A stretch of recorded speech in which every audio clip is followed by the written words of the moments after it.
Welcome back, Mongo Fix. That's enough distraction.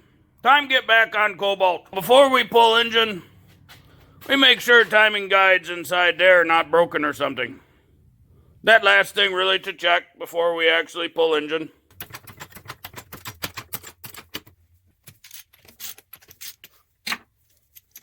Always be sure, put jack in right spot. Jack go right under here. And put jack stand next to. Now that wheel out of way, need to get behind all these plastic pieces and whatnot. So this metal, can't take that off. These clips pretty easy come off. So you take a little flathead and wiggle it back and forth in there. So you get a little space. Sometimes they full of dirt and junk. Bunch of garbage.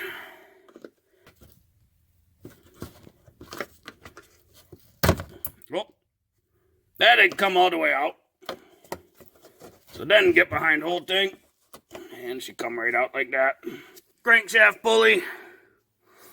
Belt definitely need to be replaced. Of course, you know, it very old, been sitting a long time. And water pump up there somewhere. Get our little drain plug right there. It's just 15 millimeter.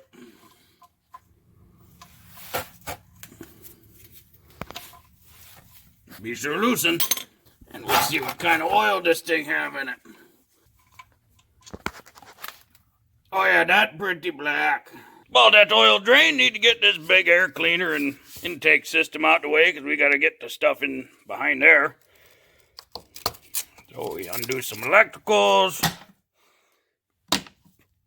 Air filter snaps. Over here down there, we got to undo this little clamp. Just get her loosey-goosey enough.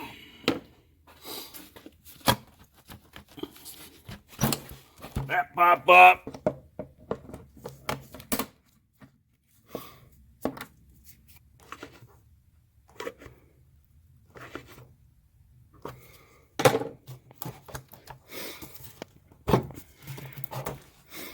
There it go.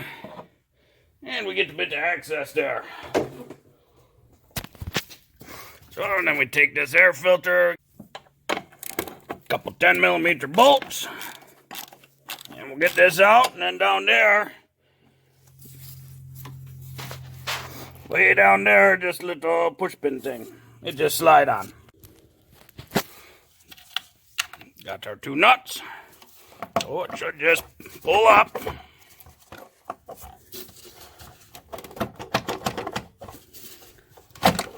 Get her off that little front thing.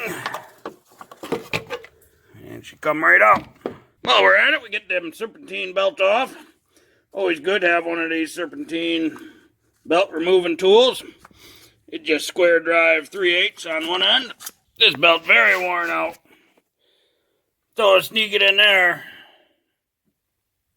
Get it inside that socket. And push it a little bit.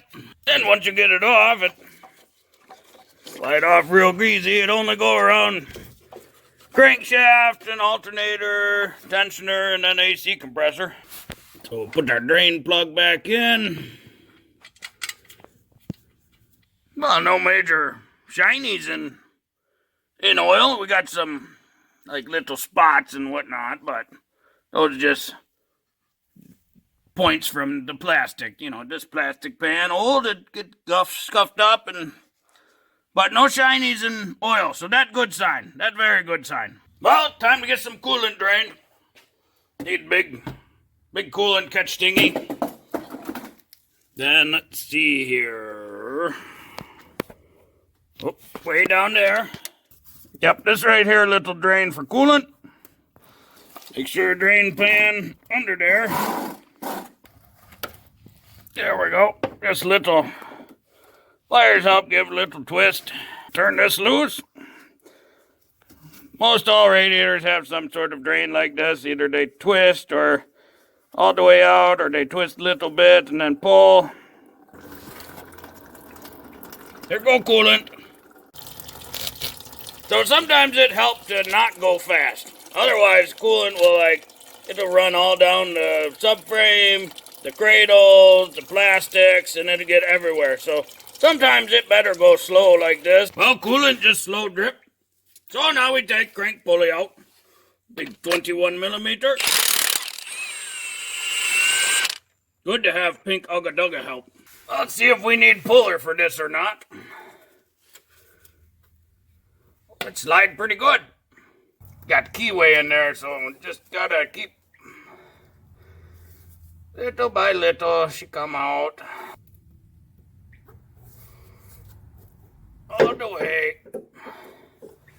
way out. Very nice. So it looked like tensioner need come out, blocking some of the bolts. So a little access hole in there, that tensioner bolt, little 15 millimeter, stick through there. Now that tensioner off, you can see up it hide a couple bolts up there, got to get to. And look like motor mount not in the way of this cover. So don't need to take motor mount out for just the inspection part. Couple little 10 millimeters.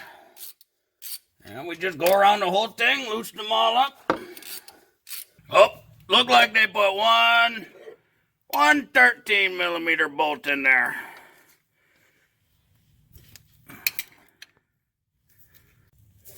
Not enough space there to get bolt out of hit frame. So we get goofy pry bar wrench thingy. Oh, she's coming loose. Get our oil pan ready for the little crummies that drip. Whoop.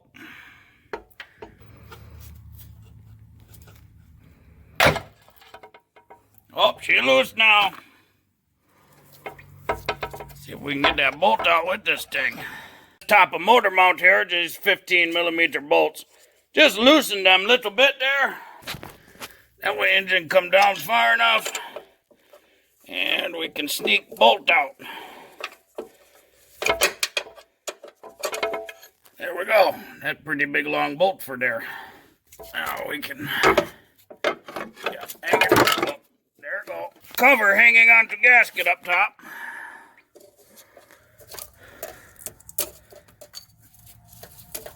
Oh, gasket go through motor mount. Okay. Oh, let's see. Don't see any broken parts. All the chains look nice and tight. Well, now I guess we check timing, see how far it off. Gotta take valve cover back off, so I'll have to disconnect all our electrical connectors and undo those bolts just like last time. You remember last time, so we just do again. Bungo find problem. So we put this bolt back in, and when we turn it slow, we get to a point where it gets hard, right? Compression, kind of. But watch chain and sprocket on crank. See it kick over? And what? Yep, it just jumped a tooth.